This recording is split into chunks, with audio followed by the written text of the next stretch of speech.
MPPSC studies के एक और नए वीडियो में आपका स्वागत है। आज हम आगे होने वाली प्रारंभिक परीक्षा एमपीपीएससी प्रारंभिक परीक्षा के जो नया सिलेबस निकाला गया एमपीपीएससी आयोग द्वारा उसे डिकोड करने की कोशिश करेंगे और जानेंगे कि उसमें क्या क्या नए तथ्य जोड़े गए हैं कि जो जिनसे क्वेश्चन पेपर में क्वेश्चन आना बिल्कुल निश्चित है। तो आप मेरे साथ बने रहिए, वीडियो को लास्ट तक देखिए, मैं आपको बताऊंगा कि इसमें क्या क्या आएगा। तो हम देखते हैं राज्य सेवा परीक्षा 2021 के लिए पाठ्यक्रम क्या है। 2021 क्यों बोल रहा हूँ मैं, क्योंकि ये परीक्षा 2021 में ही होना संभावित है। कोरोना वायरस के कारण ये 2021 में ही हो पाएगी। तो हम चलते हैं, नया सिलेबस क्या है। मध्य प्रदेश का इतिहास, संस्कृति और साहित्य, ये पहला पॉइंट दिया गया है। इसके अंदर हमें क्या क्या पूछा गया है कि मध्य प्रदेश के इतिहास की महत्वपूर्ण घटनाएं और प्रमुख राजवंश। तो प्रमुख घटनाएं और प्रमुख राजवंश के ऊपर क्वेश्चन आने संभावित है। राजवंश में कौन कौन से हो सकते हैं? कलचुरी हो सकता है, फिर उसके बाद अपना चेदी राजवंश हो सकता है, परमार राजवंश हो सकता है। मौर्य काल से, पुरातन काल से जो राजवंश रहे हैं मध्य प्रदेश में स्थापित, उनके ऊपर क्वेश्चन आएंगे। और हम देख रहे हैं कि अभी 2019 के पेपर में भी मध्य प्रदेश के इतिहास में राजवंशों से रिलेटेड बहुत सारे क्वेश्चन आ चुके हैं। अब अगला टॉपिक क्या है कि स्वतंत्रता आंदोलन में मध्य प्रदेश का योगदान क्या रहा।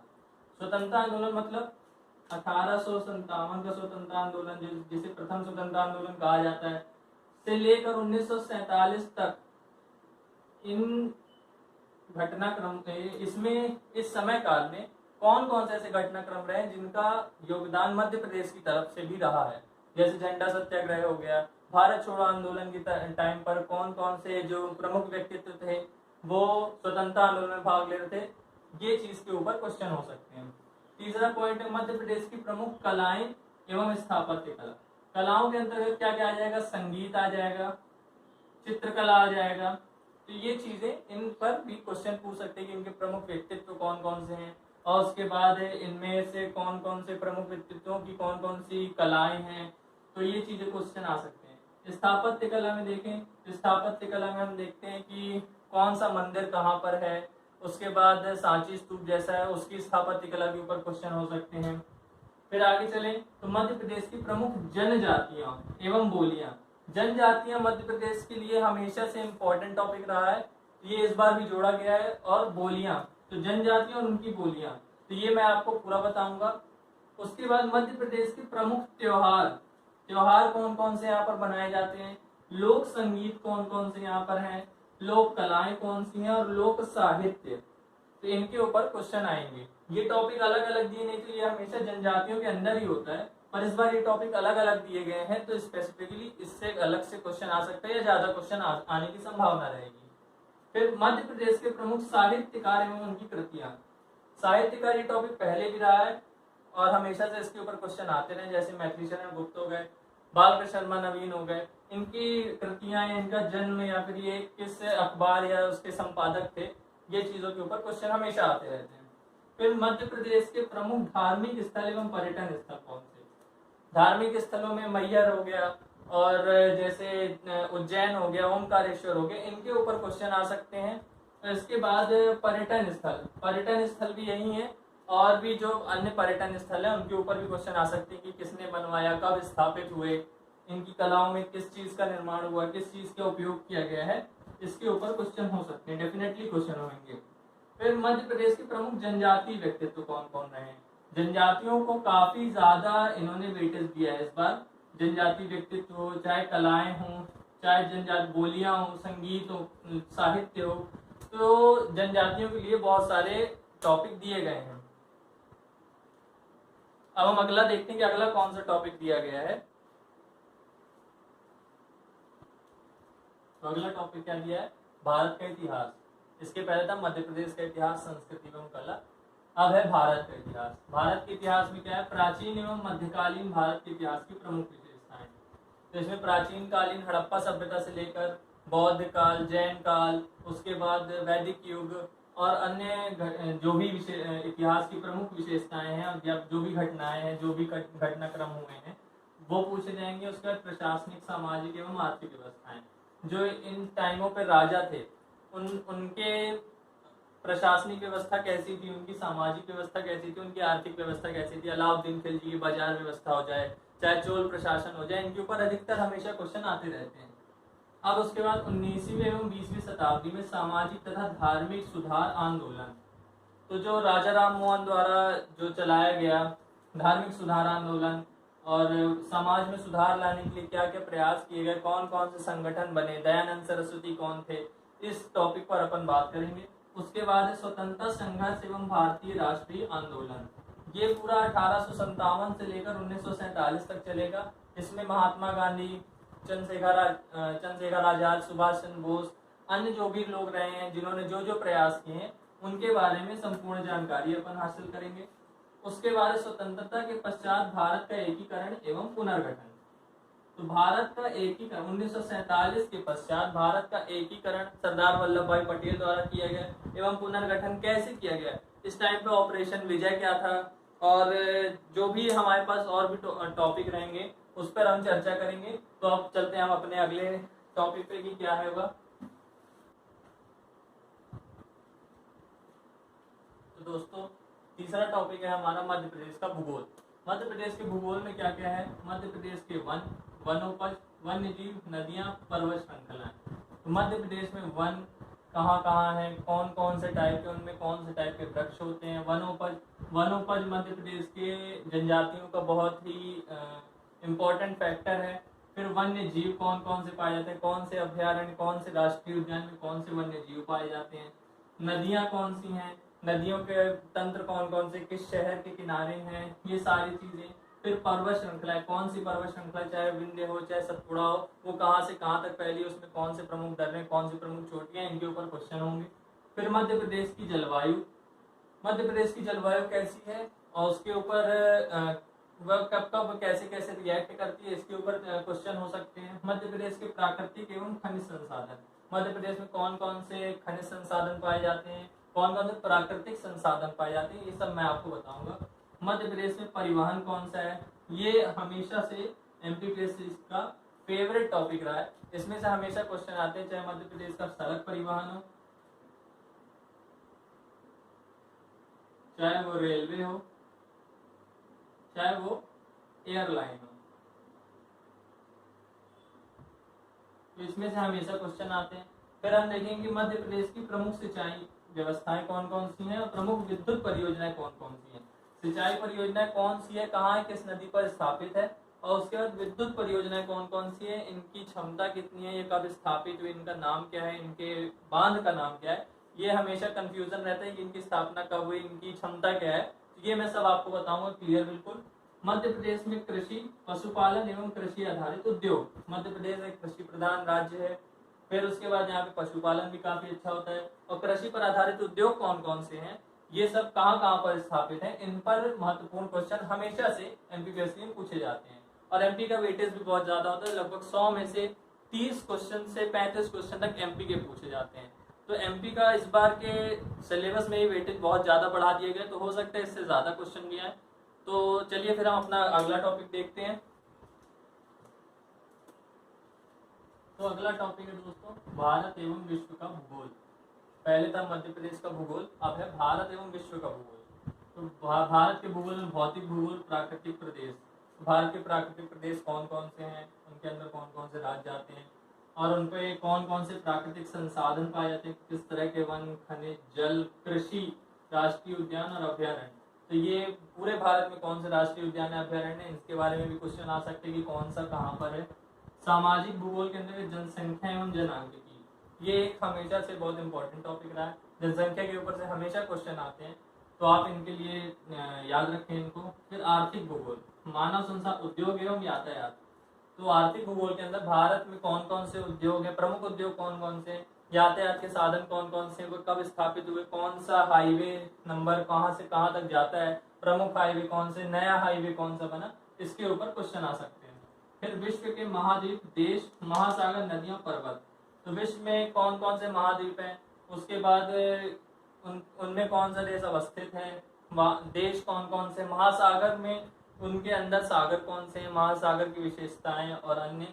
फिर उसके बाद नदियां और पर्वत, कि दुनिया की सबसे लंबी नदी कौन सी है, दुनिया का सबसे नया पर्वत कौन सा है, और सबसे बड़ा पर्वत कौन सा है, सबसे ऊंची चोटी कौन सी है, ये सारे क्वेश्चन विश्व भूगोल के अंदर आ सकते हैं।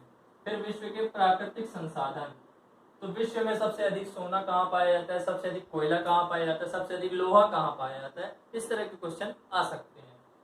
फिर परंपरागत एवं गैर परंपरागत ऊर्जा स्रोत, ये पर्यावरण की दृष्टि से और अभी करंट की दृष्टि से बहुत महत्वपूर्ण टॉपिक बनकर आता है, जिसमें कौन से संसाधन जो है वो परंपरागत है, कौन से संसाधन गैर परंपरागत है ऊर्जा के लिए। तो ये चीजें विश्व और भारत के भूगोल के अंतर्गत पूछी जा सकती हैं। तो मैं इसका पूरा एनालिसिस करूंगा, आप लोग बस मेरे साथ बने रहिए। चलिए अगला देखते हैं टॉपिक कौन सा है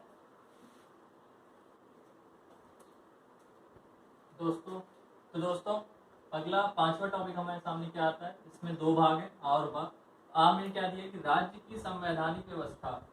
राज्य की संवैधानिक व्यवस्था के अंतर्गत क्या क्या पूछा जा सकता है कि राज्यपाल, मंत्रिमंडल, विधानसभा और उच्च न्यायालय, इनकी स्थापना, राज्यपाल कौन कौन से कब कब रहे, पहले कौन थे, महिला पहली कौन थी, मंत्रिमंडल में कौन महिला सदस्य हैं, और कौन से मंत्री कौन से विभाग को संभाल रहे हैं, विधानसभा इसकी स्थापना कब हुई और ये कौन से हॉल में लगती है, ये सारी जानकारियां, और उच्च न्यायालय जिनके प्रथम मुख्य न्यायाधीश कौन थे, ये सारी जानकारियां, वो कब बने, इसकी स्थापना कभी भी मध्य प्रदेश द्वारा इसकी स्थापना कब की गई। तो ये सारे क्वेश्चन पूछे जा सकते हैं और मैं आप सभी को इनके बारे में सब कुछ बताऊंगा।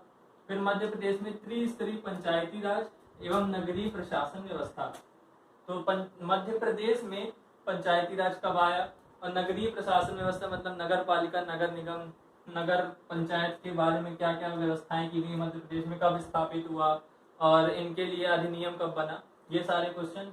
और राज्य की अर्थव्यवस्था, तो ये मध्य प्रदेश राज्य की अर्थव्यवस्था, ये 12 नंबर है। तो इसमें मध्य प्रदेश की जनआंख्यिकी व जनगणना, पहले थी भारत की जनगणना, फिर है मध्य प्रदेश की जनगणना। इससे हमेशा 1 या 2 क्वेश्चन आना निश्चित है। 2018 के पेपर में 2 और 2019 में इससे क्वेश्चन आए थे। मध्य प्रदेश का आर्थिक विकास कैसा हो रहा है, मध्य प्रदेश में कौन कौन से स्टेज है, प्रमुख आर्थिक क्षेत्र कौन कौन से हैं, प्रमुख उद्योग कौन से हैं, कागज उद्योग कहाँ पर लगा हुआ है, सीमेंट उद्योग कहाँ पर लगा हुआ है। उसके बाद जनजाति व जातियों हेतु प्रमुख शासकीय कल्याणकारी योजनाएं, जातियों और जनजातियों के कल्याण के लिए, उनके उत्थान के लिए शासन द्वारा कल्याणकारी कौन कौन सी योजनाएं चलाई जा रही है, इनके ऊपर हमेशा क्वेश्चन आते हैं। तो ये सारी चीजें मैं आप सभी को बताऊंगा। अब आगे बढ़ते हैं। तो दोस्तों 6वें भाग में क्या दिया गया ये देखते हैं। 6वें भाग में है भारत का संविधान, शासन प्रणाली एवं अर्थव्यवस्था। तो मतलब संविधान और अर्थव्यवस्था, मतलब राजनीति और अर्थव्यवस्था को इसमें साथ में रखा गया। तो भारतीय शासन अधिनियम 1919 और 1935 की क्या क्या विशेषताएं रही, इनमें क्या क्या मेन चेंजेस किए गए, इसके ऊपर क्वेश्चन हो सकते हैं। संविधान सभा, ये एक महत्वपूर्ण टॉपिक है। इसमें कौन से सदस्य एससी से थे, कितने सदस्य एसटी से थे, और कितने कौन कौन से राज्यों से कौन कौन से सदस्य थे, ये सारे क्वेश्चन हो सकते हैं। फिर उसके बाद संघीय कार्यपालिका, राष्ट्रपति एवं संसद। तो कार्यपालिका के ऊपर क्वेश्चन हो सकते हैं, राष्ट्रपति के अधिनियमों से जुड़े और कौन कौन से अनुच्छेदों में राष्ट्रपति को वर्णन किया गया है। संसद के बारे में क्वेश्चन हो सकते हैं कि संसद का कार्य इनमें से कौन सा है, कौन सा नहीं है। फिर मौलिक अधिकार, कर्तव्य एवं नीति निर्देशन सिद्धांत, ये बहुत ही इम्पोर्टेंट टॉपिक निकल कर आता है, जिसपे हमेशा क्वेश्चन बनते हैं। मौलिक अधिकार, मौलिक कर्तव्य और नीति निर्देशक सिद्धांत, तो इनके अनुच्छेद हमेशा पूछा करता है, जिसे मैं बताऊंगा बिल्कुल अच्छे से। फिर संवैधानिक संशोधन, कौन सा महत्वपूर्ण संवैधानिक संशोधन कब हुआ और उसमें क्या क्या, उसके अंतर्गत क्या क्या था, तो ये सब हम देखेंगे। फिर सर्वोच्च न्यायालय एवं न्यायिक व्यवस्था, संपूर्ण सर्वोच्च न्यायालय और संपूर्ण न्यायिक व्यवस्था के बारे में हम देखेंगे कि इसकी स्थापना कब हुई, इसमें जज कितने होते हैं और वर्तमान में कौन है, ये सारी मुख्य चीजें अपन देखेंगे। उसके बाद भारतीय अर्थव्यवस्था, राजनीति खत्म होकर अर्थव्यवस्था आ जाता है।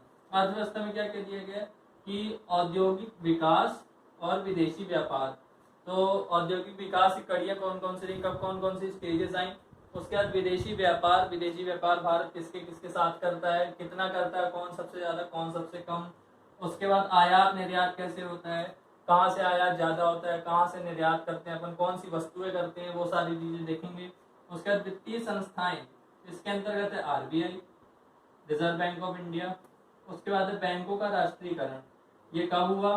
2 बार हो चुका है। मैं ये बिल्कुल बताऊंगा कि ये कब कब हुआ है और कौन कौन से बैंकों का हुआ।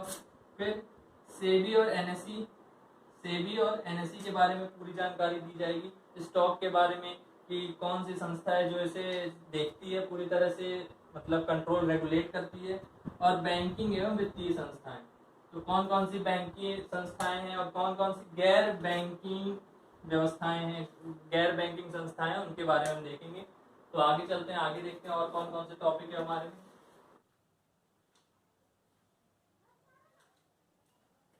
दोस्तों अगला टॉपिक है 7वां, विज्ञान एवं पर्यावरण।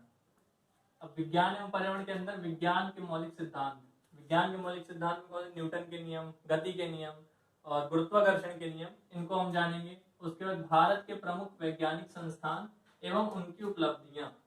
प्रमुख वैज्ञानिक संस्थान कौन से? CSIR है, अपना इसरो है। ये कौन कौन सी वैज्ञानिक संस्थान है और इनके फुल फॉर्म क्या है, उनकी उपलब्धियां क्या है, उन्होंने कौन सा उपग्रह भी लॉन्च किया, कौन सा सक्सेसफुल रहा, कौन कब लॉन्च किया गया, हमेशा पूछा जाता है।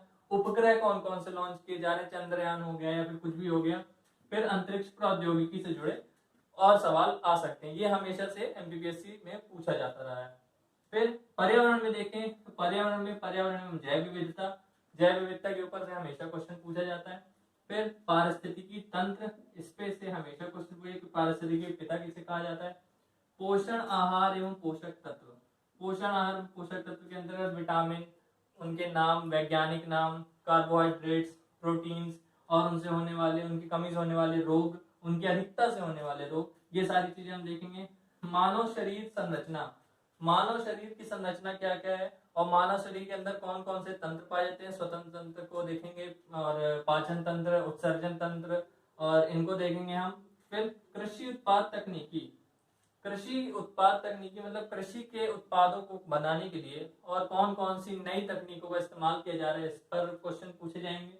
खाद्य प्रसंस्करण मतलब food processing, food processing industry क्या नया कर रही है या फूड प्रोसेसिंग क्या होता है, उसके ऊपर हमेशा क्वेश्चन आते हैं। स्वास्थ्य नीति एवं स्वास्थ्य कार्यक्रम, भारत में कौन से स्वास्थ्य नीतियां चलाई जा रही हैं, कौन से स्वास्थ्य कार्यक्रम चलाए जा रहे हैं, इनके ऊपर क्वेश्चन आएंगे। कब लॉन्च हुआ या कितने लेवल पे लॉन्च हुआ, ये सारी बातें मैं आपको बताऊंगा।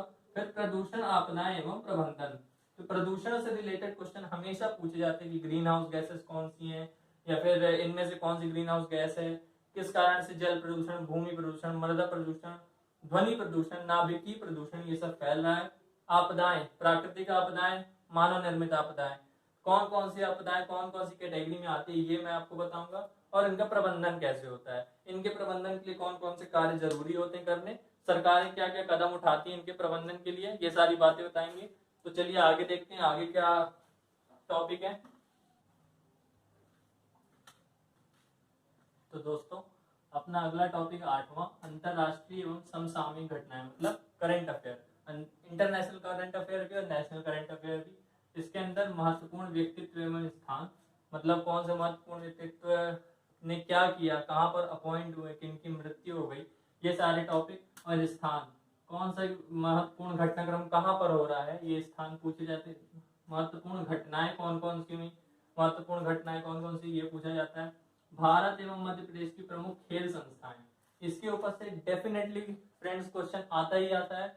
और प्रतियोगिताएं एवं पुरस्कार, ये मान लीजिए कि 100% श्योर है कि इस टॉपिक के ऊपर से क्वेश्चन आएगा ही आएगा। ग्रैंड स्लैम हो चाहे पर ओलंपिक्स हो या फिर कोई भी प्रतियोगिता हो एवं उसके पुरस्कार हो, हमेशा क्वेश्चन आता ही आता है। तो ये मैं आपको बताऊंगा। उसके बाद 9वां टॉपिक सूचना संचार एवं प्रौद्योगिकी, कंप्यूटर नाम हटा के सूचना संचार एवं प्रौद्योगिकी कर दिया, कुछ टॉपिक्स को चेंज किया गया यहाँ पे। तो यहाँ पर लाए गए इलेक्ट्रॉनिक्स, मतलब अपने इलेक्ट्रिक गैजेट्स कैसे काम करते, क्या होता है, कौन कौन से होते, ये सूचना एवं संचार प्रौद्योगिकी, सूचना एवं संचार के लिए कौन कौन सी टाइप की प्रौद्योगिकी, कौन कौन सी टेक्निक्स इस्तेमाल की जाती है, उसके ऊपर क्वेश्चन। रोबोटिक्स, रोबोटिक्स के ऊपर क्वेश्चन आ सकते हैं। एआई टेक, एआई टेक मतलब आर्टिफिशियल इंटेलिजेंस टेक्नोलॉजी, इसके ऊपर हमेशा ये एकदम नई टेक्नोलॉजी, इसके ऊपर क्वेश्चन आएंगे दोस्तों, ये मैं आपको बिल्कुल अच्छे से समझाऊंगा। उसके बाद cyber security, CC, cyber security के ऊपर क्वेश्चन हमेशा आते हैं, कौन सा वायरस, कौन सा एंटीवायरस, ये क्वेश्चन हमेशा पूछा जाता है, ये भी 100% श्योर है। और उसके बाद ई गवर्नेंस, ई गवर्नेंस आपको एक प्रशासनिक अधिकारी बनना है तो ई गवर्नेंस आपको जानना बहुत जरूरी है, तो ये मैं आपको बिल्कुल अच्छे से समझाऊंगा। फिर उसके बाद इंटरनेट एवं सोशल नेटवर्किंग साइट्स, इंटरनेट कैसे काम करता है, क्या क्या उसके कॉन्सेप्ट है ये, और social networking site Facebook, WhatsApp, YouTube, ये सारी चीजें कैसे कब आई, इनके प्रमुख कौन है, ये सारे सवाल। और ई कॉमर्स मतलब फ्लिपकार्ट हो गया, अमेजोन हो गया, इस तरह के ई कॉमर्स साइट्स, ये ई कॉमर्स है क्या, और ये इनके ऊपर हमेशा क्वेश्चन पूछे जाते हैं, तो इनके ऊपर भी इस बार क्वेश्चन आने की संभावना, ये भी मैं आपको बहुत अच्छे से बताऊंगा। तो अगला देखते हैं, अगला अपना टॉपिक क्या है। तो फ्रेंड्स आखिरी पार्ट है 10वां, राष्ट्रीय एवं प्रादेशिक संवैधानिक एवं सामाजिक संस्थाएं। ये एक नया टॉपिक जोड़ा गया, ये पहले आज तक कभी भी नहीं था। छोटे छोटे पार्टों में हमने इसे कभी ना कभी पढ़ा है, पर प्रारंभिक परीक्षा के लिए इसे हमें डीप में पढ़ना होगा। तो कौन कौन से टॉपिक है इसके अंदर, भारतीय निर्वाचन आयोग है, उसके बाद राज्य निर्वाचन आयोग है, संघ लोक सेवा आयोग जिसे हम यूपीएससी नाम से भी जानते हैं, राज्य एमपी का लोक सेवा आयोग मतलब एमपी पीएससी, इसके बारे में संपूर्ण जानकारी। तो आयोग के बारे में पढ़ने लायक क्या क्या है कि इसके अध्यक्ष कौन कौन है, सदस्य कितने होते हैं, इसे बनाया कब गया, ये सारी चीजें इंपॉर्टेंट हो जाती हैं। फिर नियंत्रक एवं महालेखा परीक्षक CAG, इसके बारे में पूरी जानकारी की, इस पद की स्थापना कब हुई, पहले कौन थे, इस समय कौन है। नीति आयोग की बारे में अपन जानेंगे जिसे 2014 में बनाया गया। फिर मानवाधिकार आयोग, मानवाधिकार अधिनियम था अभी तक में, पर अब मानवाधिकार आयोग के बारे में है, तो इसकी जानकारी पूछी जा सकती है। फिर महिला आयोग, महिला आयोग के बारे में जानकारी पूछी जा सकती है। बाल संरक्षण आयोग, ये बहुत ही महत्वपूर्ण आयोग है। SC/ST आयोग, इनके बारे में क्वेश्चन पूछे ही जाएंगे, ये क्योंकि नया जुड़ा हुआ सिलेबस में, तो इससे डेफिनेटली क्वेश्चन आएंगे ही आएंगे, आप 3-4 क्वेश्चन तो मान के ही चलें। फिर पिछड़ा वर्ग आयोग, उसके बाद सूचना आयोग, सतर्कता आयोग, NGT राष्ट्रीय हरित अधिकरण, तो नेशनल ग्रीन ट्रिब्यूनल जिसे कहते हैं, उसके बारे में क्वेश्चन, इसके बारे में क्वेश्चन MPPSC में आ भी चुका है। फिर खाद्य प्रसंस्करण आयोग एवं इत्यादि, मतलब इसके अलावा भी जो भी पॉसिबल आयोग हैं वो सारे भी पूछे जा सकते हैं, जो इस लिस्ट में नहीं है उनके बारे में पूछा जा सकता है। तो कौन कौन से पॉसिबल आयोग हैं जिनके बारे में पूछा जा सकता है, उनकी पूरी जानकारी आपको मैं बताऊंगा। तो आप लोग कृपया जुड़े रहे मेरे साथ, और तब तक के लिए मैं अगला विषय जो भी चालू करूंगा उसकी आपकी जानकारी दे दी जाएगी उसकी। तो मेरे साथ जुड़े रहिए और साथ में पढ़ते रहिए। तो जय हिंद, जय भारत दोस्तों।